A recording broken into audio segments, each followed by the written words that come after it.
जो हमारी last class हुई थी उसमें सिर्फ और सिर्फ हमने C52 कॉर्पोरेट लॉ का सिलेबस डिस्कस किया था और थोड़ा सा लॉजिकली अपने सिलेबस डिस्कस किया था। उस लेक्चर को आपने लास्ट में देखना है, 30 से 45 मिनट का वो लेक्चर है। इंशाल्लाह जब लेक्चर देख लेंगे आपको पूरे लॉ का एक अंडरस्टैंडिंग समझ में आ जाएगी, किस तरीके से C52 का कॉर्पोरेट लॉ में जो सबसे बड़ा पोर्शन है कंपनीज एक्ट, वो कैसे डिजाइन है, कंपनीज एक्ट के अलावा क्या चीज है, रेगुलेशंस क्या होती हैं, तो वो चीज आपने लास्ट में देखनी है। क्या यहाँ तक बात समझ आती है सबके भाई? Online students audio video clear है?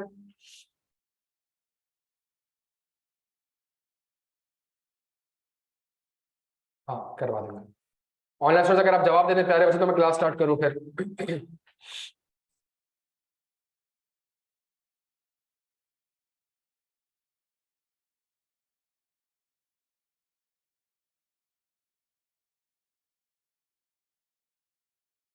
ऑनलाइन स्टूडेंट्स आवाज आ रही है, वीडियो क्लियर है बेटा? जवाब दे दो ताकि स्टार्ट करो। चले जी जबरदस्त, आ जाए जी।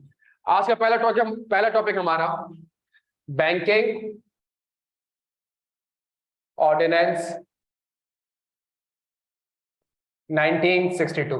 इस टॉपिक को हम क्यों पहले स्टार्ट कर रहे हैं, अगर आप लास्ट क्लास देखेंगे तो आपको आइडिया हो जाएगा कि हमारे पास कुछ हमारे पास लॉज ऐसे हैं, कुछ स्पेशलाइज लॉज ऐसे हैं जिसकी 40-50 मार्क्स वेटेज बनती है, ठीक है। और उसके अंदर है ही 8-9, इंश्योरेंस आ गया, NBFC आ गया, एंटी मनी लॉन्ड्रिंग आ गया, कोड ऑफ कॉर्पोरेट गवर्नेंस आ गया, पब्लिक सेक्टर रूल्स आ गया, बैंकिंग ऑर्डिनेंस आ गया, कॉम्पिटिशन एक्ट आ गया। तो इनको 7-8 रेगुलेशन की वेटेज हमारे पास 40 से 50 मार्क्स बनती है। और एक हमारे पास कंपनीज एक्ट वाला एरिया है जिसकी कोई 35-40 मार्क्स की हमारी वेटेज बन रही होती है। तो एक छोटा सा टॉपिक है जिसका नाम है बैंकिंग ऑर्डिनेंस 1962।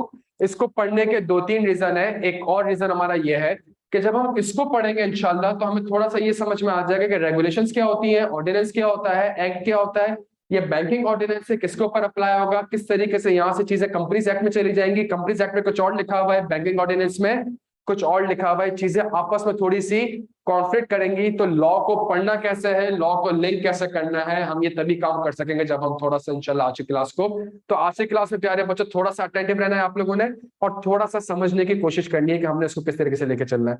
अच्छा जी,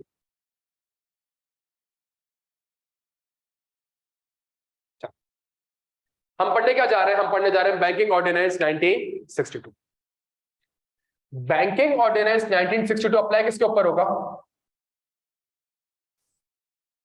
नहीं, हमने ये नहीं कहना बैंक से अप्लाई होगा, हम कहेंगे बैंकिंग कंपनीज पे अप्लाई होगा। थोड़ी सी आज हम डायग्राम बनाएंगे, इस पूरे बोर्ड को भरने की कोशिश करेंगे, एक स्ट्रक्चर में आपको समझाने की कोशिश करूंगा, तो खुदा का वास्ता में थोड़ा सा एक्टिव रहना है, सही है। बैंकिंग कंपनी, अच्छा बैंकिंग कंपनीज क्या है या बैंकिंग कंपनी क्या है, किसके ऊपर अप्लाई होगा? बैंकिंग कंपनी के ऊपर अप्लाई होगा। और बैंकिंग कंपनी क्या है? Any company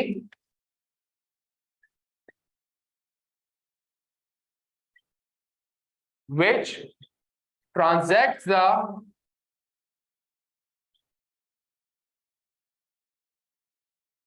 business of banking in Pakistan or includes their subsidiaries and branches functioning outside Pakistan. ये एक डेफिनेशन है, आपके सामने हैंडआउट में भी आ रही होगी। ये एक डेफिनेशन है, इस डेफिनेशन को हमने इस डेफिनेशन से हमने इंशाल्लाह कोशिश करनी है कि पूरा बैंकिंग ऑर्डिनेंस पढ़ना है। क्या यहां तक बात समझ आ रही है? इसी डेफिनेशन से हमने कोशिश करनी है कि पूरा बैंकिंग ऑर्डिनेंस पढ़ना है। Any company which transacts the business of banking in Pakistan and includes their subsidiaries and branches functioning outside Pakistan. तो इसका मतलब तो ये है, अब इसके अंदर कुछ सवाल है। मेरा पहला सवाल आपसे, ये अप्लाई होगा हबीब बैंक लिमिटेड पे, सही कह रहा हूं मेरे भाई? ये अप्लाई होगा किसके ऊपर? हबीब बैंक। क्यों? Because transact the business of banking in Pakistan. Habib bank की एक न्यूयॉर्क ब्रांच थी, आपको याद होगा एक बहुत बड़ा केस हुआ था, हबीब बैंक की एक न्यूयॉर्क ब्रांच थी, तो ये अप्लाई होगा हबीब बैंक की न्यूयॉर्क ब्रांच में भी। क्या यहाँ तक बात समझ आती है?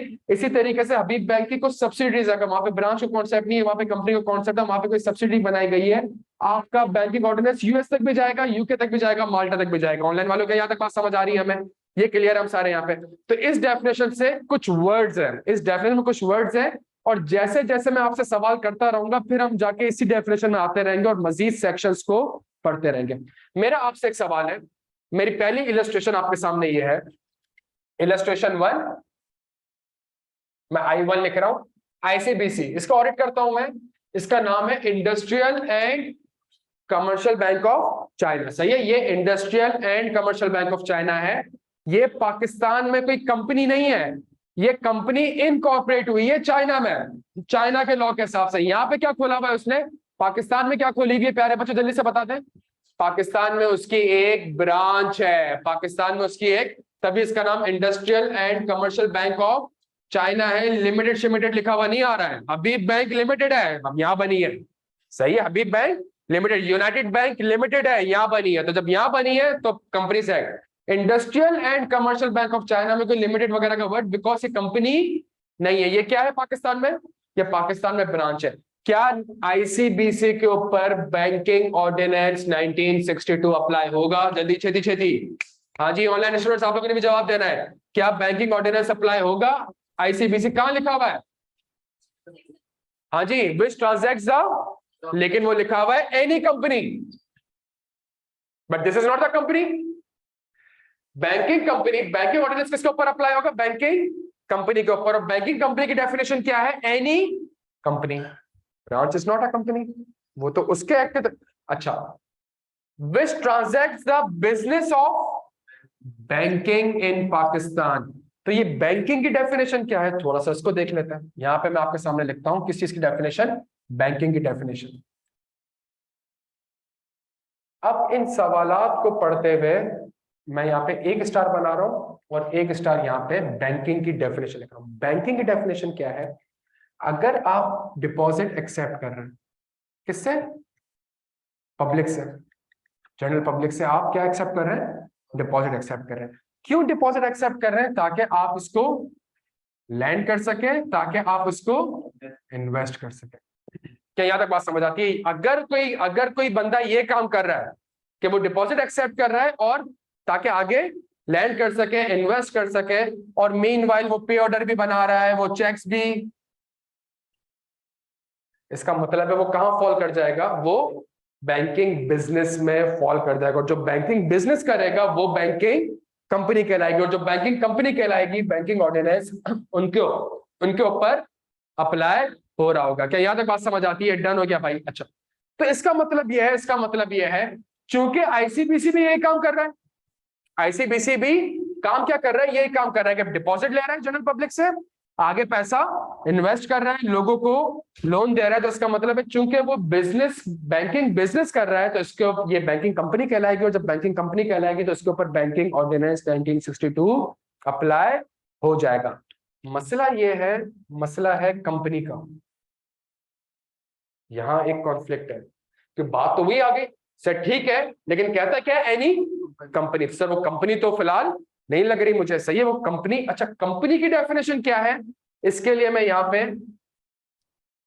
इस साइड पे लिख रहा हूं, company as defined in companies act 2017। Company की डेफिनेशन कंपनीज एक्ट 2017 में डिफाइंड है। क्या है? Formed and registered as per companies act 2017 या कंपनीज ऑर्डिनेंस 1984 या कंपनीज एक्ट 1913। सही है, किसी भी लिहाज से वो कभी भी अगर कंपनी बनी है तो वो कंपनी की डेफिनेशन में फॉल कर जाएगी। ये है, लेकिन मुझे बताएं क्या आईसीबीसी इस डेफिनेशन में फॉल कर रहा है? हाँ जी, ऑनलाइन स्टूडेंट जल्दी से आ जाए। क्या आईसीबीसी इस डेफिनेशन में फॉल कर रहा है? आईसीबीसी तो चाइना के हिसाब से बनी है, कंपनीज एक्ट 2017 के हिसाब से तो नहीं बनी। तो इसका मतलब है बैंकिंग ऑर्डिनेंस में जो एनी कंपनी लिखा हुआ है तो उसमें आईसीबीसी तो नहीं आना चाहिए, एक ब्रांच हमारे पास। तो फिर हम कहते हैं कि ठीक है, ठीक है, मैं बैंकिंग ऑर्डिनेंस 1962 में जाता हूं और वहां जाके देखता हूं कि वहां पे कंपनी की डेफिनेशन क्या है। मैं वहां जाके देखता हूं कि वहां पे कंपनी की डेफिनेशन क्या है मेरे भाई? बैंकिंग ऑर्डिनेंस 1962 में कंपनी की डेफिनेशन, जल्दी छेती छेती।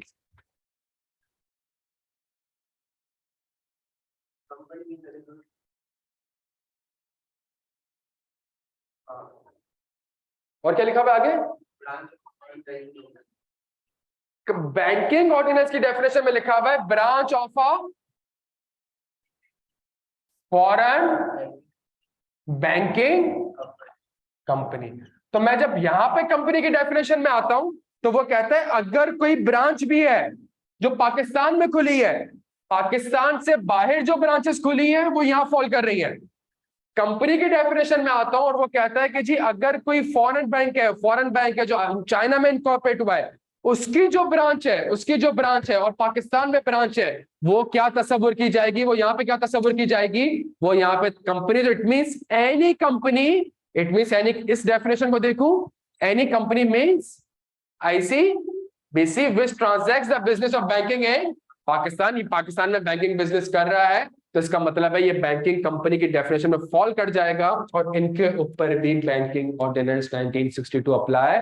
यही वो रीजन है कि कंपनी की डेफिनेशन कंपनीज एक्ट में डिफाइंड है, लेकिन उसके बावजूद बैंकिंग ऑर्डिनेंस जब बनाया गया तो ये मसला आया था। जब ये मसला आया था तो इस चीज को काउंटर करने के लिए बैंकिंग ऑर्डिनेंस ने अपनी कंपनी की डेफिनेशन में इस चीज को इंक्लूड कर दिया गया। यहां तक बात समझ आती है प्यारे बच्चों? आप लोग क्लियर हो? यहाँ पे तुम्हारे पास आ गया हैंड आउट? तो स्क्रीन शेयर कर दे, तो 1 सेकंड तक जो आपने पढ़ा उसको रीड कर ले। ऑनलाइन स्टूडेंट्स यहां तक क्लियर हो बेटा? इसको जूम करना पड़ेगा तुम्हें।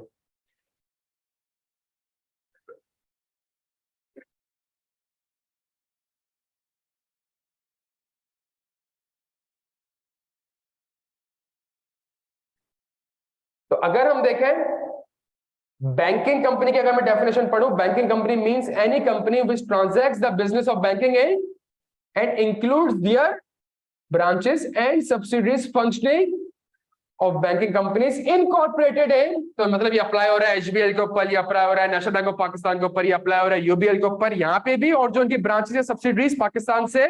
लेकिन जो वाइस वर्सा सिचुएशन हो जाए कि पाकिस्तान से बाहर कोई बैंक है जो कि बाहर इनकॉर्पोरेट हुआ और यहाँ पे ब्रांच खोला हुआ है, तो वो तो यहाँ पे कभी फॉल कर नहीं रहा। तो मुझे कहां जाना पड़ेगा? Any company. कंपनी डिफाइंड है कहां पे? कंपनीज एक्ट 2017 में फॉर्म्ड, तो ये तो यहाँ पे फॉल नहीं कर रहा।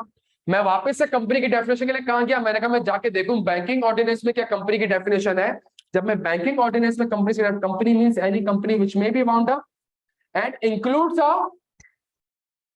includes a branch of a foreign banking company doing business in Pakistan under a license issued by the, तो अगर ICBC को state Bank of Pakistan, ICBC public से पैसा इकट्ठा कर ही नहीं सकता जब तक उसको State Bank of Pakistan licence ना दे दे। जहां उसको लाइसेंस मिल गया प्यारे बच्चों, इसका मतलब है वो बैंकिंग ऑर्डिनेंस की कंपनी की डेफिनेशन में फॉल कर गया। और जब कर गया तो यहाँ पे जो एनी कंपनी वो कह रहा है, वो एनी कंपनी बेसिकली इस वाली डेफिनेशन को रेफर कर रहा है, वो इस वाली डेफिनेशन को रेफर नहीं कर रहा। ये जो डेफिनेशन का पार्ट है ये ऑलरेडी बैंकिंग ऑर्डिनेंस की डेफिनेशन में कवर्ड है। इसने एक और चीज ऐड कर दी, क्या? Includes the branches of a foreign bank doing business in Pakistan but incorporated outside the Pakistan. क्या यहाँ तक बात समझ आ रहा है? अब मसला यह है कि मैं ICBC हूं, मैं तो चाइना का रिहायशी हूं, मैं यहाँ पे बिजनेस करने आ रहा हूं। भाई मैं कंपनीज एक्ट को मानूं या मैं कंपनी को मानूं? मैं कंपनीज एक्ट को मानूं कि मैं बैंकिंग ऑर्डिनेंस को मानूं? यहाँ तो कंपनीज एक्ट और बैंकिंग ऑर्डिनेंस में क्या आ रहा है? एक इख्तलाफ आ रहा है, कॉन्फ्लिक्ट आ रहा है। कंपनीज एक्ट कह रहे हैं भाई ये कंपनी है, बैंकिंग ऑर्डिनेंस कह रहा है ये भी कंपनी है, और इसके अलावा फॉरेन ब्रांचेस भी, फॉरेन कंपनीज के ब्रांचेस जो यहाँ पे ऑपरेट कर रही हैं वो भी कंपनी है। तो भाई अब तो दोनों में क्या आ चुका है? दोनों में कॉन्फ्लिक्ट आ चुका है। जब दोनों में कॉन्फ्लिक्ट आ चुका है तो इसका मतलब है मुझे इसका आंसर ढूंढने के लिए बैंकिंग ऑर्डिनेंस में भी जाना पड़ेगा, और मुझे इसका आंसर ढूंढने के लिए कहां जाना पड़ेगा? कंपनीज एक्ट 2017 में भी जाना पड़ेगा। क्या यहाँ तक बात समझ आती है? बैंकिंग ऑर्डिनेंस आपसे कहता है, बैंकिंग ऑर्डिनेंस आपसे कहता है ये जो बैंकिंग ऑर्डिनेंस है, यहाँ पे जो लॉज है, यहाँ पे जो सेक्शंस है, ये कंपनीज एक्ट को डिरोगेट नहीं करता, उसकी इंसल्ट नहीं करता। सही है? उसको समझने की कोशिश करेगा। वो कह रहा है वो इन एडिशन टू है। कंपनीज एक्ट में जो बताया गया है और जो बैंकिंग ऑर्डिनेंस में बताया, जो बैंकिंग ऑर्डिनेंस बता रहे हैं वो कंपनीज एक्ट के इन एडिशन टू है। वो किसी भी किस्म का डिरोगेट कंपनीज एक्ट को नहीं कर रहा। कंपनीज एक्ट क्या कहता है? कंपनीज एक्ट कहता है कि जो कंपनीज एक्ट है वो सारी कंपनीज पे अप्लाई होंगे,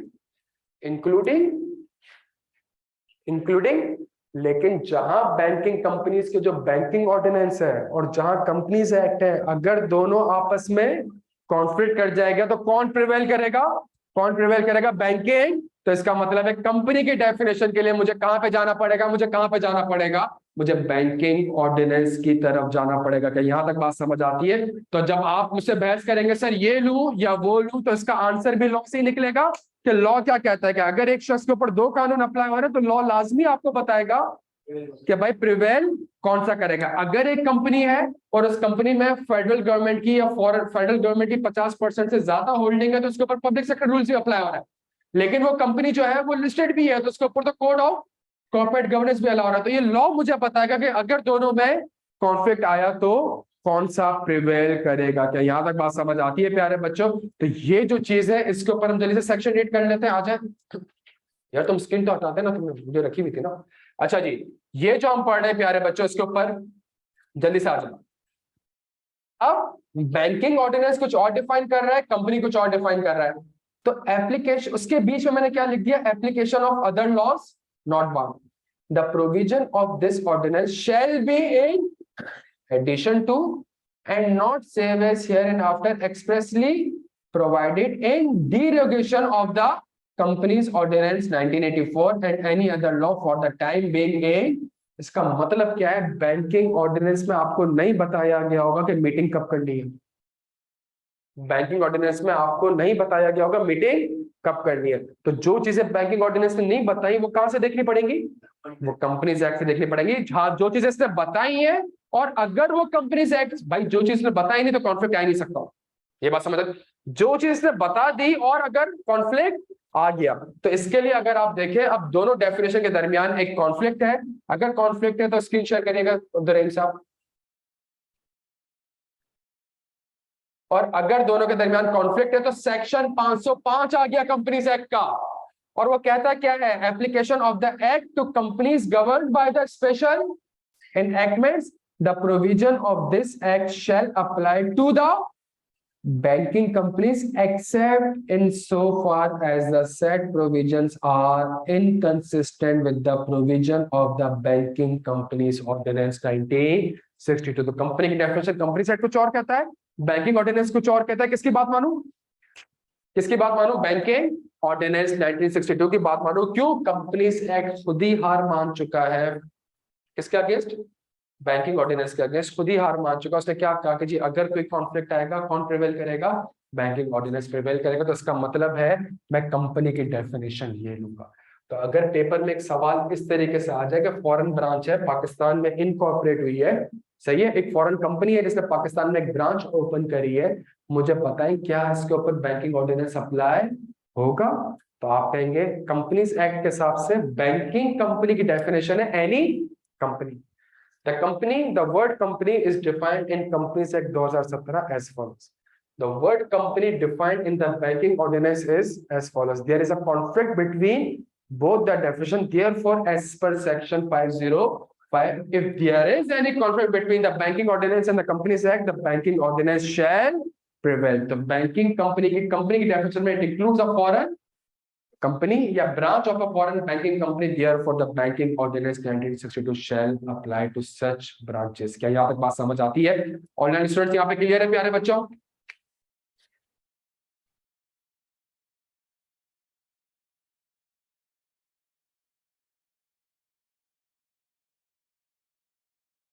चले जी, जबरदस्त, बहुत जबरदस्त। अब हमने इस डेफिनेशन में एक वर्ड का खुलासा किया जिसका नाम क्या था? कंपनी। और इस कंपनी के लिए हम कंपनीज एक्ट की डेफिनेशन में भी गए, हम बैंकिंग ऑर्डिनेंस की डेफिनेशन में भी गए, फिर हम सेक्शन 505 में गए कंपनीज एक्ट के, और वहां पे हमारी जाके ये क्वेरी हमारी ऑटोमेटिकली रिजॉल्व हो गई। डन हो गया प्यारे बच्चों। Any company which transacts the business of banking in Pakistan.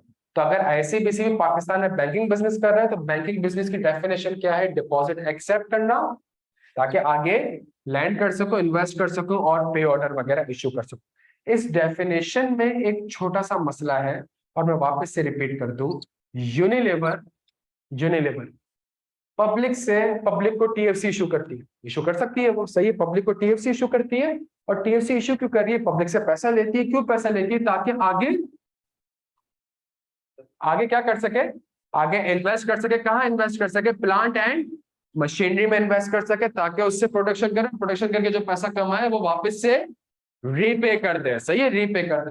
तो देखा जाए तो इस डेफिनेशन में तो यूनिलीवर भी फॉल कर रहा है, और इस डेफिनेशन में पता नहीं ऐसी कितनी कंपनीज फॉल कर जाएंगी। तभी हमें यहाँ पे एक एक्सप्लेनेशन दी है बैंकिंग ऑर्डिनेंस 1962 ने, कि भाई अगर कोई कंपनी ये काम करती है, जो कि उसका नॉर्मल कोर्स ऑफ बिजनेस है, कि वो पब्लिक से पैसा एक्सेप्ट करती है, इकट्ठा करती है ताकि ये काम कर सके स्पेसिफिकली एक दो ट्रांजैक्शंस के लिए, तो ये बैंकिंग की डेफिनेशन में फॉल नहीं करेगा। इसका मतलब है यूनिलीवर के ऊपर बैंकिंग ऑर्डिनेंस अप्लाई नहीं होगा, ऑल्दो डेफिनेशन की वजह से ये बैंकिंग बिजनेस कर रही है, डेफिनेशन की वजह से बैंकिंग बिजनेस कर रही है, but for the purpose of this section ये बैंकिंग बिजनेस में तस्वुर नहीं किया जाएगा। स्क्रीन शेयर करना मेरे भाई, जल्दी छेती छेती।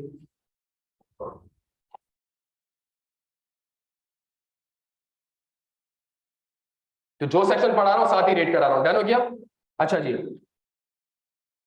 बैंकिंग कंपनी की डेफिनेशन नीचे एक्सप्लेनेशन आ रही है। Any company which is engage in the manufacture of goods or carries on any trade and which accepts deposit of money from the public merely for the purpose of financing its business, as such manufacturer trader shall not be deemed to transact the business of banking within the meaning of this clause। क्या यहाँ तक बात समझ आ रही है? तो Unilever का काम मैन्युफैक्चरिंग है, सर्विसेज है, लेकिन अगर वो ये ट्रांजेक्शन करती है तो वो बैंकिंग कंपनी की डेफिनेशन में फॉल नहीं करेगी। क्लियर हो गया सारे यहाँ पे? जी मेरे भाई, सिर्फ इसका बिजनेस नहीं है, सिर्फ एक प्लांट एंड मशीनरी को फाइनेंस करने के लिए अगर पब्लिक से पैसा इकट्ठा करती है ताकि प्लांट एंड मशीनरी में इन्वेस्ट करते हैं, तो मेयरली अगर ये काम किया है, लेकिन वो है मैन्युफैक्चरिंग कंपनी, वो है सर्विस कंपनी, वो है ट्रेडिंग कंपनी, लेकिन मेयरली एक ट्रांजेक्शन करती है, तो इसकी वजह से वो बैंकिंग कंपनी की डेफिनेशन में फॉल नहीं करती।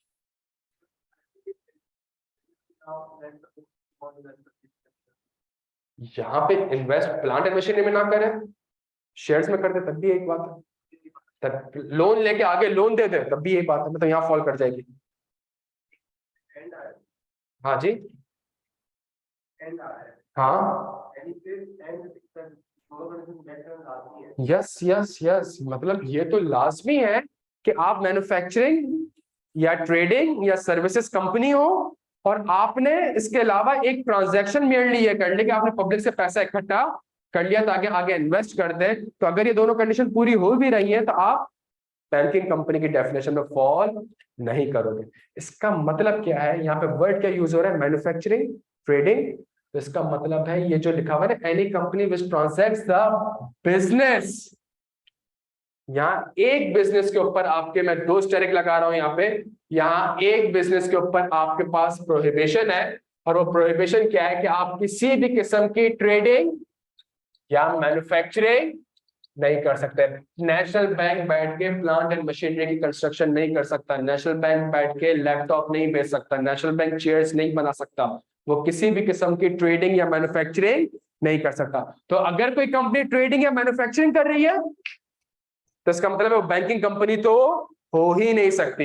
लेकिन अगर वो ट्रेडिंग और मैन्युफैक्चरिंग कर रही है और उसने पब्लिक से पैसा इकट्ठा कर लिया ताकि आगे लैंड करे, तो वो डेफिनेशन में तो फॉल कर रहा है यहाँ पे, लेकिन इसको वो डिस्क्राइब करता है कि जी वो बैंकिंग कंपनी की डेफिनेशन में फॉल नहीं करेगा। जी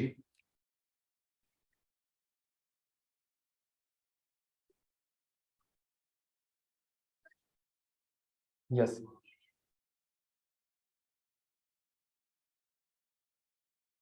as a manufacturer as a trader ही कर रहे हैं, बिल्कुल। कहाँ पे फॉल करेगी?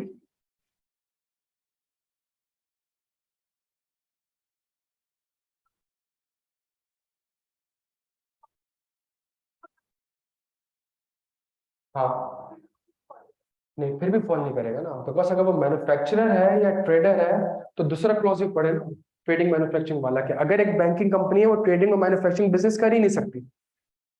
हाँ, अगर एक मैन्युफैक्चरिंग कंपनी है, अगर एक बैंकिंग कंपनी है, तो वो ट्रेडिंग और मैन्युफैक्चरिंग, तो जहां आपने सवाल स्टार्ट किया कि ट्रेडिंग और मैन्युफैक्चरिंग कंपनी, इसका मतलब वो बैंकिंग कंपनी तो हो ही नहीं सकती। तो आप दोनों लॉस को सामने रखें, आप समझ गए? आपने दोनों, अगर एक कंपनी ट्रेडिंग और मैन्युफैक्चरिंग कर रही है वो बैंकिंग कंपनी में फॉल कर ही नहीं सकती। क्यों? प्रोहिबिशन ऑफ बिजनेस है कि बैंकिंग कंपनी ये बिजनेस तो कर ही नहीं सकती। वो ट्रेडिंग और मैन्युफैक्चर, वो सिर्फ पब्लिक से पैसा इकट्ठा करेगी, आगे लैंड करेगी, आगे इन्वेस्ट करेगी, पैसा कमाएगी, ये उसका बिजनेस है। ठीक है, क्या IQ school of finance banking company है?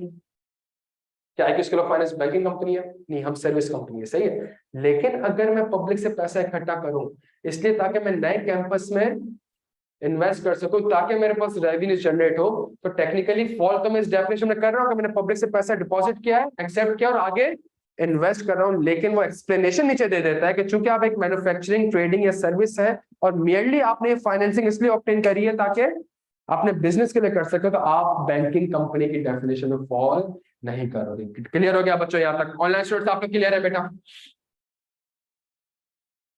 TFCs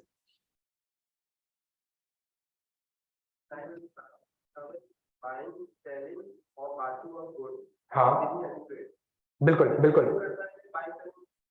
सॉरी, ट्रेडिंग कंपनी में बाय सेलिंग आ जाता है ना। मैन्युफैक्चरिंग, मैन्युफैक्चरिंग रॉ मटेरियल तो बाय करते हैं ना यार। बिल्कुल बिल्कुल क्लियर है प्यारे बच्चों? यहां तक ऐसा ही है? अच्छा, यहां तक कोई सवाल है मुझसे पूछ सकते हो बच्चों?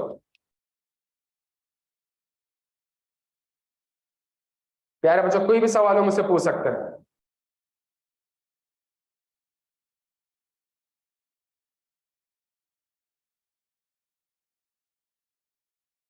कौन सी एक्सेप्शन मेरे भाई फरहान असगर साहब?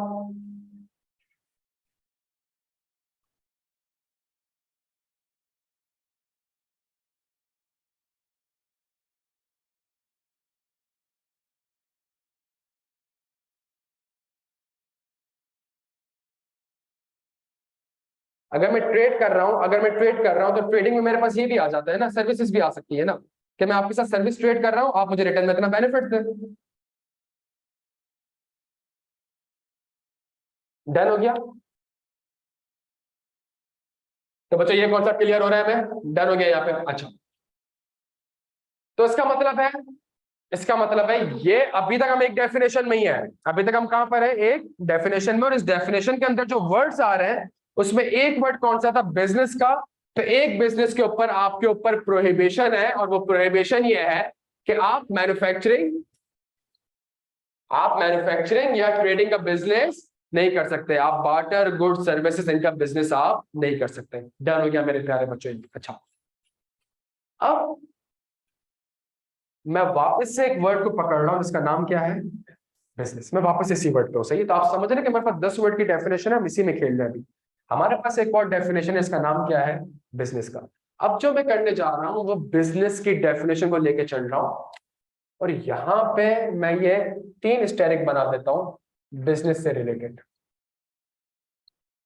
ये हैंडआउट के अंदर सारी चीजें बड़ी लिंक्ड है, एक कलर के अंदर रखी हुई, ताकि आपको आइडिया हो जाए कौन सा बॉक्स किसके साथ लिंक्ड हो रहा है। मैं बिजनेस के ऊपर 3 स्टेरिक बना देता हूं, और यहां पे अब एक चीज बात कह रहा है, कोई भी banking company, any banking company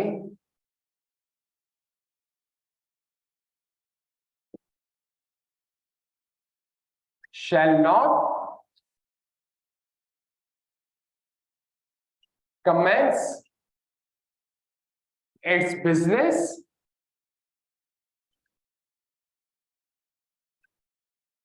unless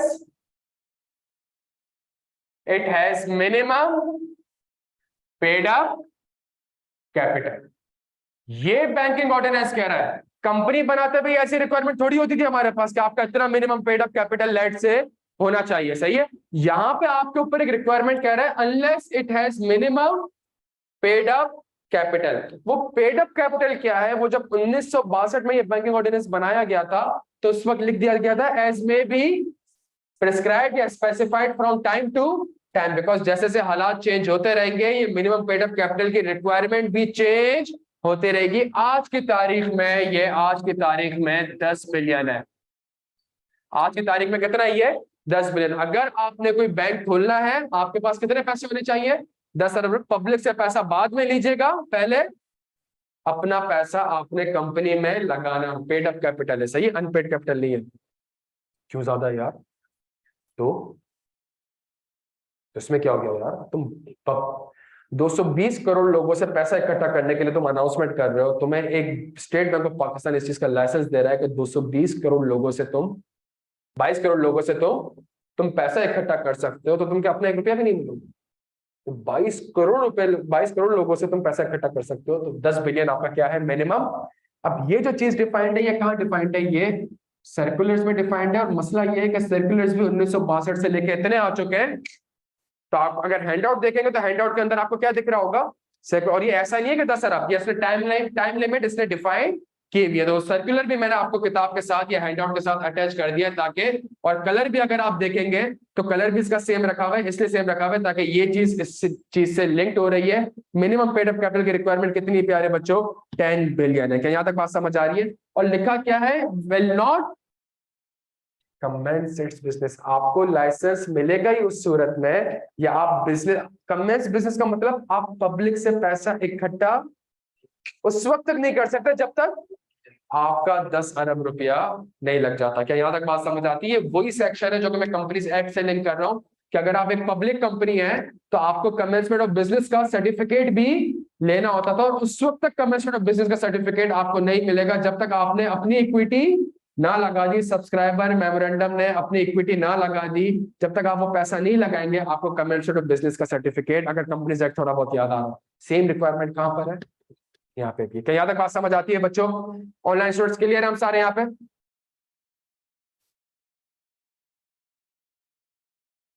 online students अगर आप थोड़ा जवाब दे दें प्यारे बच्चों तो मेहरबानी होगी। चले जी, जबरदस्त। तो इसका मतलब है unless it has minimum paid up. अब यहाँ पे दो मसले आ गए, यहाँ पे दो मसला है। पहला मसला एचबीएल, दूसरा मसला आईसीबीसी। क्योंकि एचबीएल तो पाकिस्तान में कंपनी है, जो कंपनी है तो उसके एफएस है, उसके एफएस है तो एक मिनिमम पेड अप कैपिटल की अमाउंट। ये आईसीबीसी पाकिस्तान में कोई कंपनी तो नहीं थी, ये तो ब्रांच है। ब्रांच के बुक्स में पेड अप कैपिटल कैसे आ सकता है?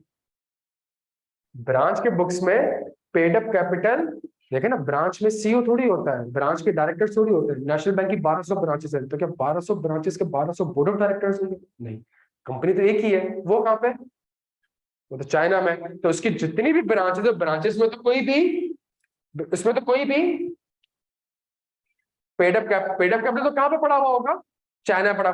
तो तभी लॉ ने यहाँ पे आपको ऑप्शन रख दिया है। क्या ऑप्शन रख दिया है? कि जो ब्रांच होगी वो जाहिर सी बात है वो तो मिनिमम पेड अप कैपिटल की रिक्वायरमेंट से कैसे कंप्लाई करेगी? तो कहता है वो ऐसे फ्री में आ जाएगी।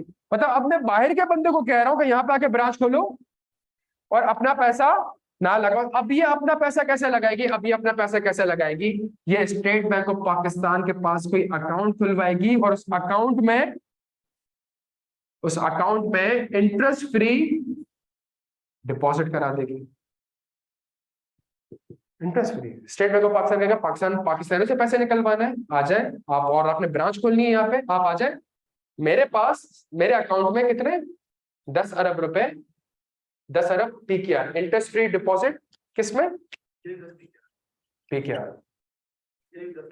हाँ 10 बिलियन कितने पीके। अच्छा, आप बाहर से लेके आते हो तो ज्यादा अच्छा हो जाएगा कि आप यही अकाउंट खुलवा लो इंटरेस्ट फ्री डिपॉजिट में, लेकिन किसमें? फॉरेन करेंसी में। तो आप डॉलर्स लेके आता तो मेरे तो ज्यादा अच्छी बात है। तो ये डॉलर आप क्या करवा दो? जमा करा दो मेरे पास, मेरे अकाउंट में जमा करा दो। या आप एक काम करें, जो मेरी कुछ अप्रूव सिक्योरिटीज है, आप ये सारा पैसा कहाँ इन्वेस्ट करते हैं? उन अप्रूव सिक्योरिटीज में इन्वेस्ट करते हैं। और वो अप्रूव सिक्योरिटीज क्या है वो हम सबको पता है, वो है गवर्नमेंट सिक्योरिटी, जिसका नाम है टेबल्स, पीआईबीज और इजारा सुकूक।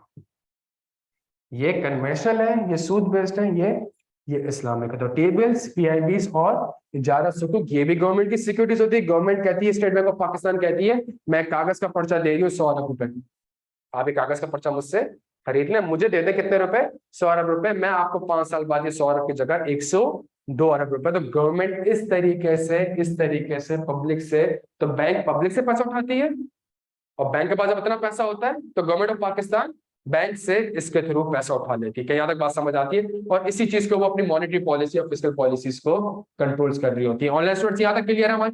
अच्छा, अप्रूव्ड सिक्योरिटीज की डेफिनेशन में भी जाएंगे तो अप्रूव्ड सिक्योरिटीज जगह जगह सेक्शन में डिफरेंट डिफाइंड है।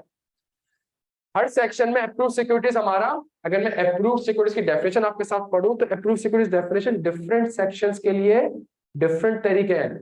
यहाँ पे जो अप्रूव्ड सिक्योरिटीज जो सेक्शन 9 की बात करता है, जो जिस सेक्शन की बात करता है अप्रूव्ड सिक्योरिटीज के लिए, वहां पे आके वो कहता है कि जो ट्रस्ट एक्ट में ट्रस्ट एक्ट 1882 में जो डेफिनेशन डिफाइंड है वो डेफिनेशन आपने, तो ट्रस्ट एक्ट 1882 में जब आप जाएंगे तो वहां पे वो कहता है कि जी अगर आपने गवर्नमेंट की सिक्योरिटीज में इन्वेस्ट किया हुआ है तो वो इन्वेस्टमेंट कहलाएगी कौन सी, अप्रूव्ड सिक्योरिटीज कहलाएगी। और गवर्नमेंट की सिक्योरिटीज हमारे पास आज की तारीख में कौन सी है, टी-बिल्स है, पीआईबीज है और इजारा सुकूक है। क्या यहाँ तक बात समझ आती है हमें? तो इसका मतलब है आईसीबीसी के पास ये 3 ऑप्शन है। पहला, स्टेट बैंक के अकाउंट में जमा करा दे, दूसरा फॉरेन करेंसी में जमा करा दे, तीसरा अप्रूव्ड सिक्योरिटीज में इन्वेस्ट कर दे। सॉरी, 10 मिलियन इक्विवेलेंट, बिल्कुल 10 मिलियन के इक्विवेलेंट। और कल को आपकी करेंसी बहुत अच्छी होगी तो आपको मजीद डिपॉजिट कराना होगा। आपने डॉलर कराया, आज की तारीख में 250 के हिसाब से डॉलर चल रहा है, सही है, तो वो बन गया 10 अरब रुपए, सही है। और कल को आपकी करेंसी अप्रिशिएट हो गई, डॉलर 150 रुपए पे आ गई, तो जो डिफरेंस आ रहा है मजीद डिपॉजिट करवाना। रीपे कर नहीं लिखा ना, बैंक क्यों, बैंकिंग ऑर्डिनेंस रीपे का क्यों लिखेगा? 250-300 हो जाएगा, रीपे का नहीं लिखा हुआ। बैंक पाकिस्तान, मतलब पाकिस्तानी ने बनाया है, तो ये नहीं कह रहा कि ज्यादा हो जाएगा तो मैं आपको रिटर्न कर दूंगा। हाँ, कम हो गया तो डिफरेंशियल आपको मुझे पे करना पड़ेगा। क्या यहाँ तक बात समझ आती है हमें? ऑनलाइन स्टूडेंट्स यहाँ तक क्लियर है? मैं 2 मिनट दे रहा हूँ, बच्चों को नोट करें जल्दी से। सॉरी,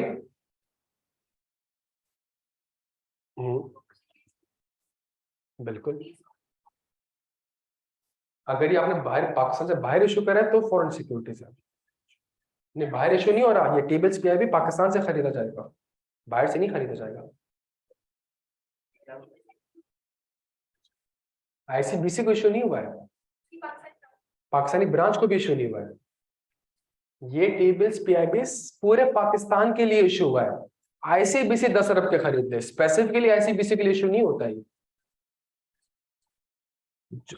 वो स्पेसिफिक, वो जो आप बात करें वो स्पेसिफिक बात करें। ये टी-बिल्स और पीआईबीस तो मैंने पाकिस्तानी अवाम के लिए इशू कर दिए, आपने खरीदना है आप खरीद ले, वो सबके लिए इशू करते हैं। उसमें आईसीबीसी को भी है कि वो 10 अरब रुपए की एटलीस्ट सिक्योरिटीज खरीदे, तो टेक्निकली गवर्नमेंट ऑफ पाकिस्तान को उसने 10 अरब रुपए की फंडिंग कर दी।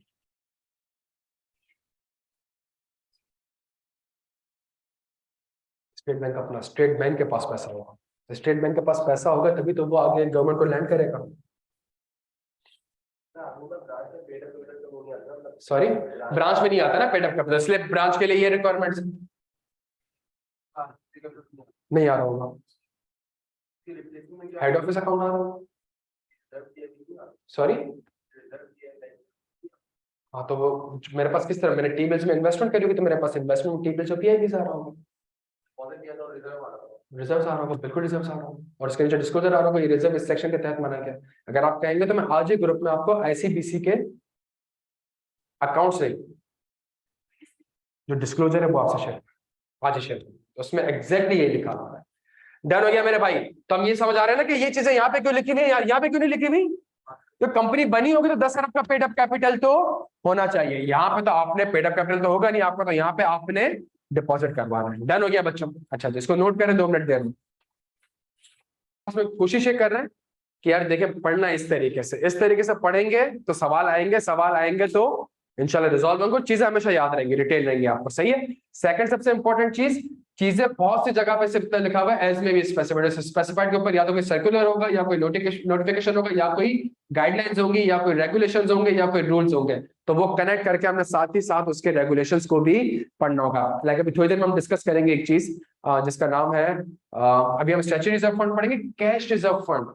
अब आप सोच नहीं सकते कैश रिजर्व फंड के ऊपर लास्ट अटेम्प्ट में कोई 8 या 15 नंबर का सवाल आया है, बैंकिंग ऑर्डिनेंस से लास्ट अटेम्प्ट में 15 नंबर का सवाल आया है इसी अटेम्प्ट में, और उसने टाइम एंड डिमांड लायबिलिटीज वगैरह के ऊपर सवाल पूछा है। बैंकिंग ऑर्डिनेंस देखेंगे, परसेंटेज उसने बताई है वो परसेंटेज ही गलत है, क्योंकि 1962 का ऑर्डिनेंस है ये, और उसके बाद की 50,000 सर्कुलर आ चुके हैं और बार बार वो नंबर क्या हो रहा है, चेंज हो रहा है, नंबर भी चेंज हो रहा है और उसका प्रोसीजर भी चेंज हो रहा है, डेज तक चेंज हो रहा है। तो वो एक चीज उसने जो लास्ट अटेम्प्ट में आपसे पेपर सवाल ये पूछा, कैलकुलेशन मुश्किल नहीं थी, वो सिर्फ ये देखना चाह रहा था कि क्या बच्चा अपडेटेड लॉ से अवेयर है भी कि नहीं, वो सिर्फ ये असेस करना चाहता, तो इसके ऊपर से 10-15 मार्क्स पूछ ली। इमरान बिल्कुल कर सकते हैं, अगर आप लॉ पढ़ेंगे वो कहता है कि आप और का वर्ड यूज कर रहा है, सही है, तो आप तीनों कर सकते हैं इसको।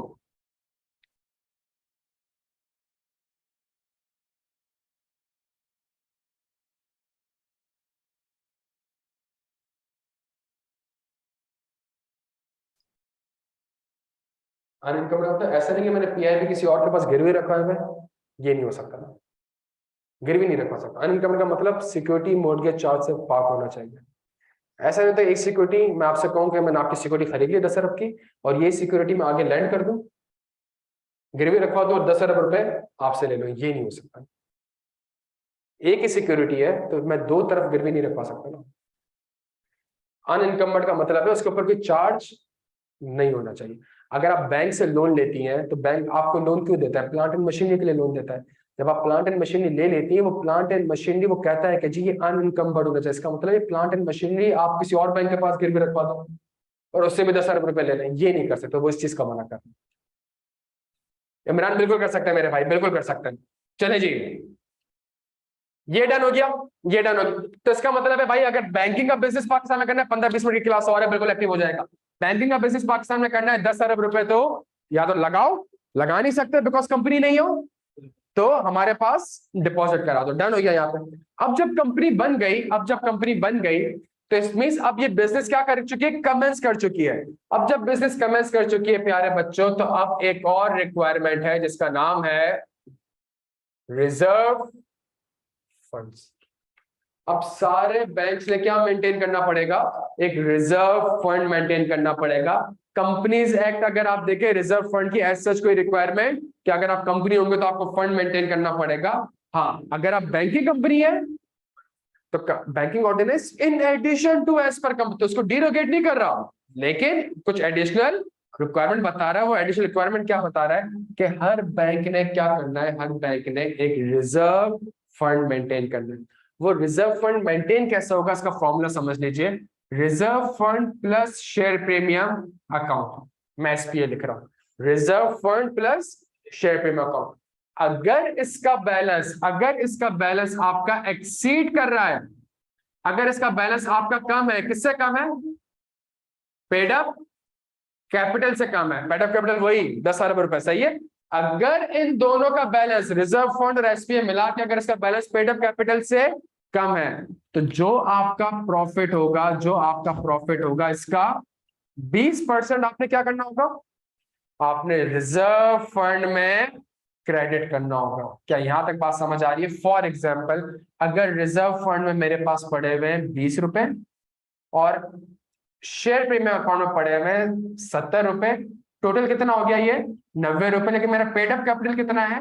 100 है। चूंकि मेरा 90 रुपए कम है पेड अप कैपिटल से, तो इस साल का जो मेरा प्रॉफिट होगा, लेट से ₹50 का, तो इसका 20% कितना हो गया मेरे भाई? 10 रुपए। ये 10 रुपए मुझे कहां जाके क्रेडिट करना पड़ेगा? ये कहां जाके क्रेडिट करना पड़ेगा?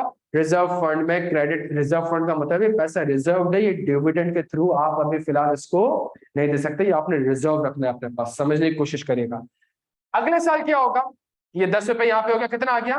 30 रुपए आ गया। ये ऑलरेडी कितना था? 70 था। टोटल कितना हो गया?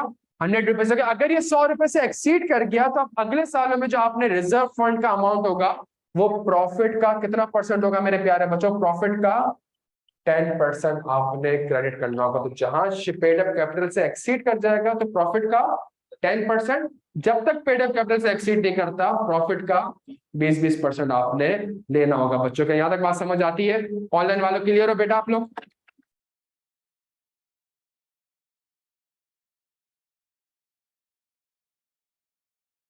इसका अगर मैं आपके साथ हाथ के हाथ लॉ पढ़ लूं फौरन से, एवरी बैंकिंग कंपनी, चले मेरे भाई Abdul Sahab, every banking company incorporated in Pakistan, तुम नीचे आओ थोड़ा सा, section 21। Every banking company incorporated in Pakistan shall create a reserve fund to which shall be credited those scenarios if the amount in such fund, which fund? Reserve fund, together with this amount in the share premium account is less than the paid up capital of the company, a sum equivalent to not less than 20% of the balance of profit of each year as disclosed in profit and loss account prepared under section 34 and before any dividend is, देखिए dividend declare कर देंगे तो profit की amount तो और आपकी मैं 100 में से 70 रुपए डिस्ट्रीब्यूट कर चुका हूं मैं, नहीं डिविडेंड डिक्लेयर करने से पहले का जो अमाउंट बचा है इसका 20% आपने रिजर्व फंड में, उसके बाद आप डिविडेंड देते रहिएगा. If the amount in such fund together with the amount in the share payment is equal to or exceed the paid up capital of the banking company, a sum equivalent to not less than 10% of the balance of profit disclosed as aforesaid and before any dividend is declared. क्या यहाँ तक प्यारे बच्चों बात समझ आती है? इसी के नीचे मैंने आपके सामने एक फाइनेंशियल स्टेटमेंट का डिस्क्लोजर रखा हुआ है, एक बैंकिंग कंपनी के एफएस का डिस्क्लोजर रखा हुआ है. स्ट्रेचरी रिजर्व में अगर आप देखें, every banking company incorporated in Pakistan is required to transfer 20% of their profit to a statutory reserve until the reserve equals the share capital. Thereafter 10% of the profit of the bank and are to be transferred to this reserve. तो अगर आप यहाँ पे देखें तो मेरे पास जो reserves आ रहे हैं 60.3 बिलियन का, ये रिजर्व किस चीज का है बेसिकली? इसमें से एक रिजर्व है मेरे पास स्टैट्यूटरी रिजर्व फंड. क्लियर है प्यारे बच्चों सारे? यहाँ पे डन है यहाँ पे. तो मतलब अगर मैं इस रिजर्व को देखूं तो क्या ये मेरे शेयर कैपिटल से एक्सीड कर रहा है बच्चों? अगर मैं रिजर्व्स को देखूं, यार तुम नीचे हो ना तो नहीं. अगर मैं रिजर्व को देखूं, तो क्या मेरे शेयर कैपिटल एक्सीड कर रहा है? तो इसका मतलब है ये बैंकिंग कंपनी हर साल प्रॉफिट का कितना परसेंट? 10% रिजर्व फंड में क्रेडिट कर रही होती है. डन हो गया यहाँ पे? क्लियर है प्यारे बच्चों? 2 मिनट दे रहा हूं, उसको नोट करें रिजर्व फंड और वो फॉर्मूला नोट करें.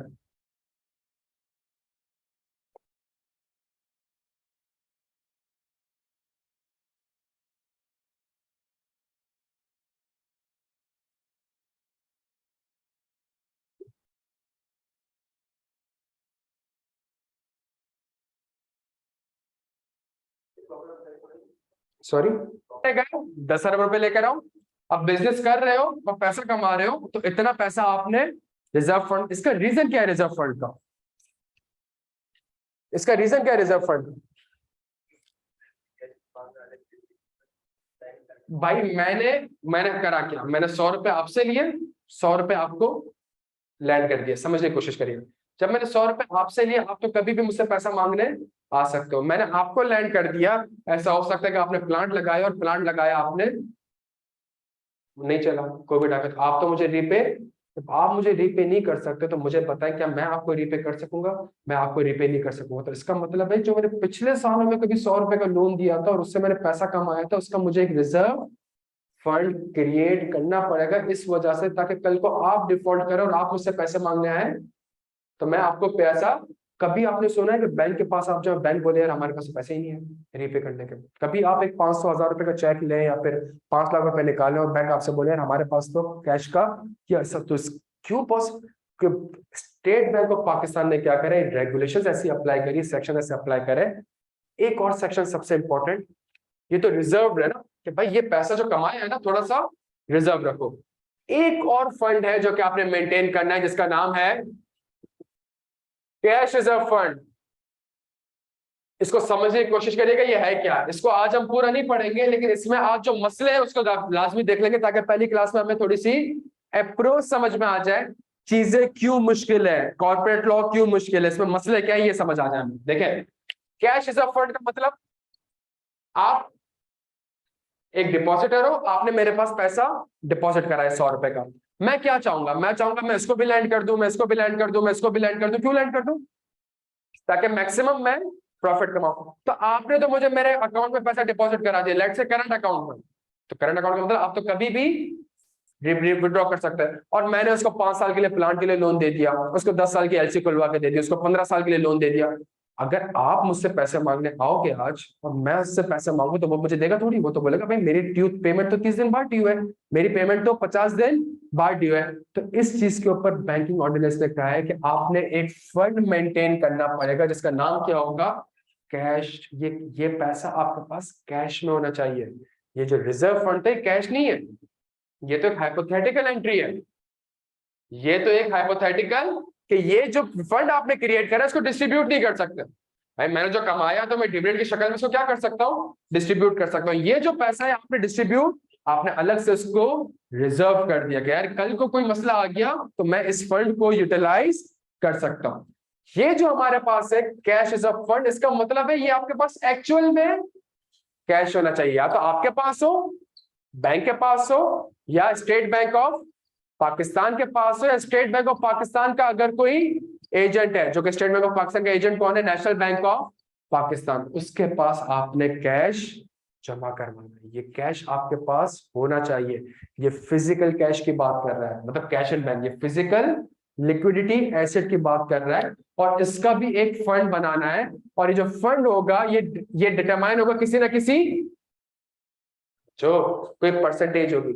ये परसेंटेज किस पे होगी, कॉमन सेंस है नहीं, डिपॉजिट को क्या कहते हैं,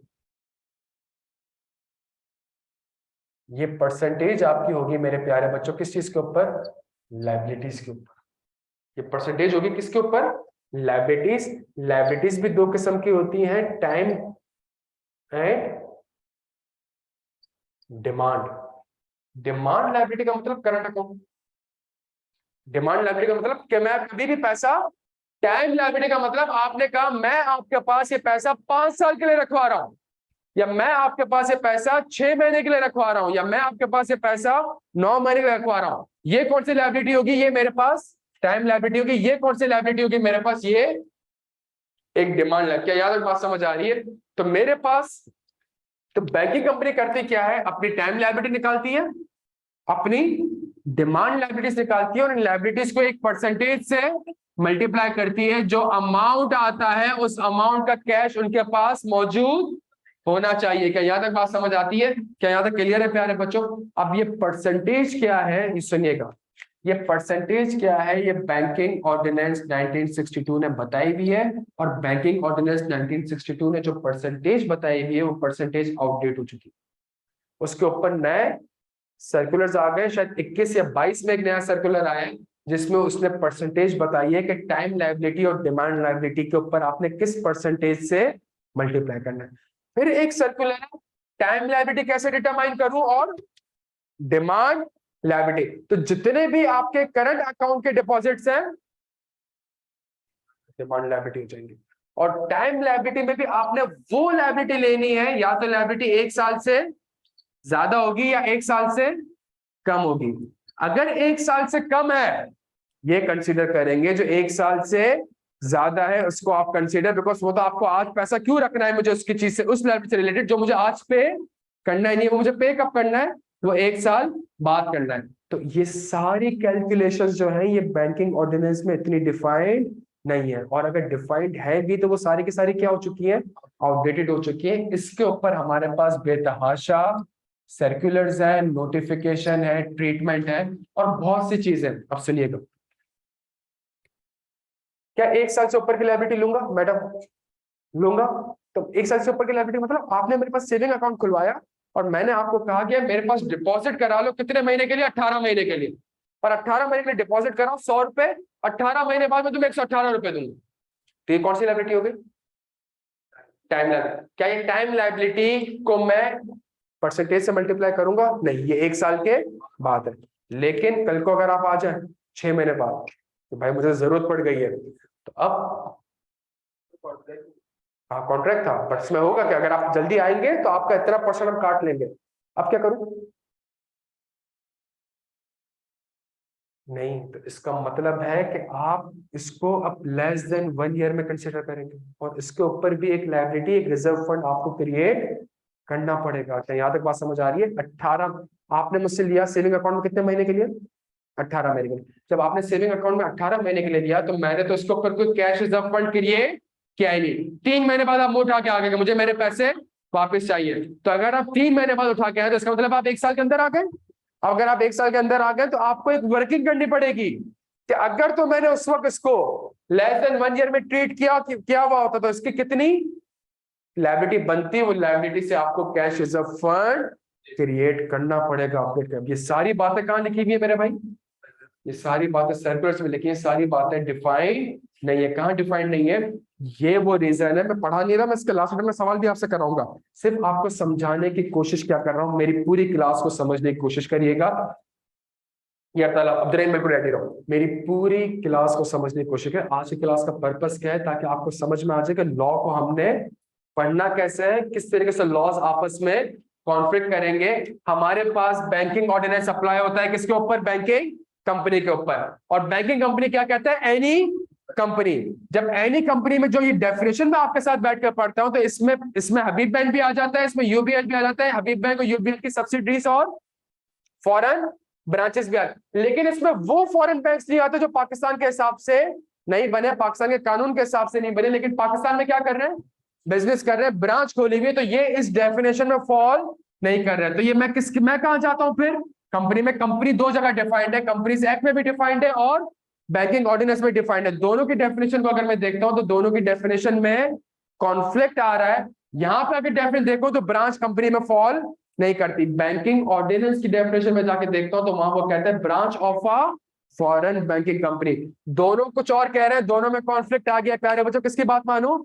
कंपनीज एक्ट कहता है कि कंपनीज एक्ट के सेक्शंस बैंकिंग कंपनी पे अप्लाई होंगे, लेकिन अगर कोई कॉन्फ्लिक्ट आएगा तो कौन प्रिवेल करेगा? Banking ordinance. तो मैंने इस डेफिनेशन को माना और मैंने कहा यस, आईसीबीसी की जो पाकिस्तान ब्रांच है उसके ऊपर बैंकिंग ऑर्डिनेंस 1962 अप्लाई होगा। आईसीबीसी की जो फॉरेन ब्रांच है, सिर्फ यहाँ ब्रांच खोली है, कोई कंपनी नहीं बनाई, इसके ऊपर बैंकिंग, वही बैंकिंग कंपनी है और इसके ऊपर बैंकिंग ऑर्डिनेंस अप्लाई होगा। क्या यहाँ तक बात समझ आती है? फिर हमने कहा विच transacts the business of banking, तो हमने कहा इसकी डेफिनेशन को पढ़ लेते हैं। तो बैंकिंग की डेफिनेशन हमने ये पढ़ी कि अगर आप पब्लिक से पैसा इकट्ठा कर रहे हैं ताकि पब्लिक को या किसी और को लैंड कर सके या इन्वेस्ट कर सके, तो आप किसकी डेफिनेशन फॉल कर गए? आप बैंकिंग कंपनी की डेफिनेशन फॉल कर गए। लेकिन ये वाला काम तो शायद एक मैन्युफैक्चरिंग कंपनी भी कर रहा हो, merely for the purpose of its business, या ये काम एक ट्रेडिंग कंपनी भी कर रहा हो, तो जी इस केस के लिए वो बैंकिंग कंपनी की डेफिनेशन में फॉल नहीं करेगा। क्या यहाँ तक बात समझ है?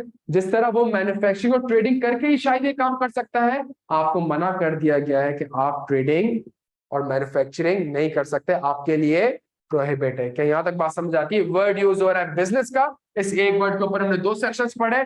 वर्ड यूज हो रहा है बिजनेस का, उस वक्त तक आप बिजनेस कमेंस नहीं कर सकते जब तक आपके पास 10 अरब रुपए का, अब ये unless it is the minimum paid capital कितना है, ये किसमें डिफाइन किया गया है?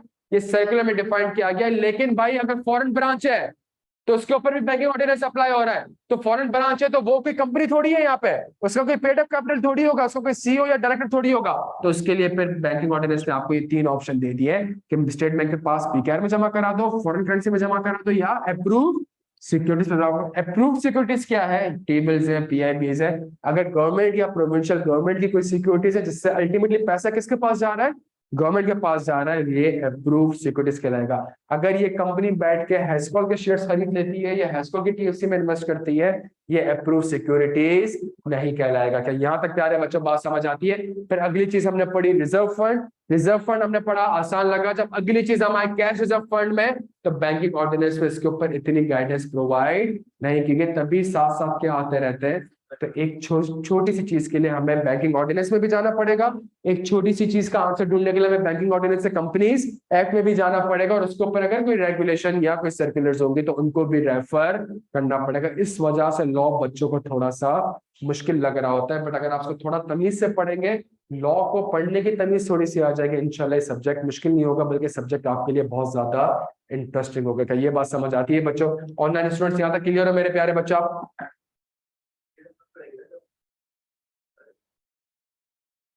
नहीं नहीं नहीं हमीद खान, फॉरेन ब्रांच जो होगी वो स्टेट बैंक से सिर्फ लाइसेंस लेगा और यहाँ पे एक दुकान खोल लेगा।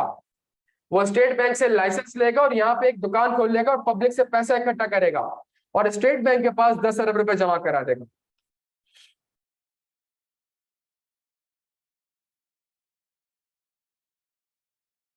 ब्रांचेस के ऊपर ही जो मैंने आपसे लिखा है ना, application of this part, branches के ऊपर कंपनीज एक्ट के कौन कौन से सेक्शन अप्लाई होंगे, ये एक सिलेबस का पार्ट है हमारा। ब्रांचेस के ऊपर अगर कोई फॉरेन कंपनी और यहाँ पे ब्रांच खोलती है तो इसके ऊपर कौन कौन से सेक्शंस अप्लाई होंगे, उसके ऊपर पूरा कंपनीज एक्ट अप्लाई नहीं हो नहीं सकता।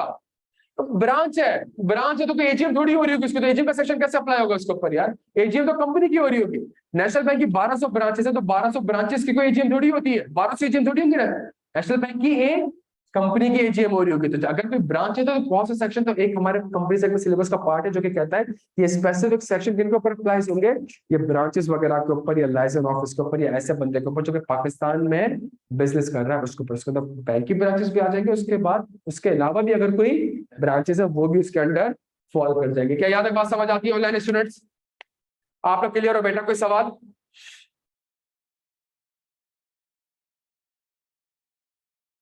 कुछ फायदा हुआ प्यारे बच्चों? कुछ एक समझ आया लॉ को कैसे लेके चलना है? जी मैडम।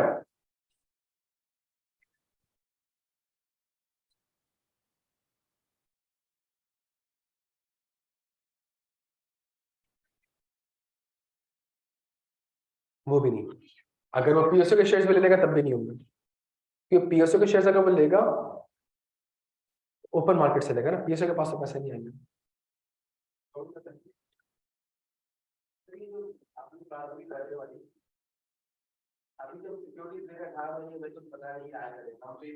तो आप नहीं लेंगे उसको ऊपर कैश ऑफ फंड क्रेडिट करेंगे, लेकिन अगर वो कन्वर्ट हो जाएगा तो आप कहेंगे अगर ये लेस देन 1 ईयर में कन्वर्ट हुआ तो इसके ऊपर कितना बनता है, कैलकुलेशन अभी हमने पढ़ी ही नहीं है, जितना बनता है वो आप यस यस यस तब करेंगे। डन हो गया? चलिए जी बच्चों, थैंक यू सो मच। इसको रिवाइज करना है, ये मैं थोड़ा सा दिखा दूं क्लास में यार। ये आज की क्लास का एक पूरा हैंड आउट था जिसको हमने कोशिश करी थोड़ा सा रीड करें। हम कोशिश करें कि इस तरह के हैंड आउट बना ले ताकि हमें थोड़ा सा आइडिया हो जाए कि चीजों को लेके किस तरह से चलना है। ये नोट्स आप लोगों ने खुद भी बनाने हैं। ये इस आज की क्लास का मकसद ये है कि आप लोगों ने इस तरीके से इंशाल्लाह मेहनत करनी है। मैं तो आपके साथ करता रहूंगा, आपने भी ये मेहनत करनी है। जज़ाकल्लाह मेरे बच्चों, थैंक यू सो मच।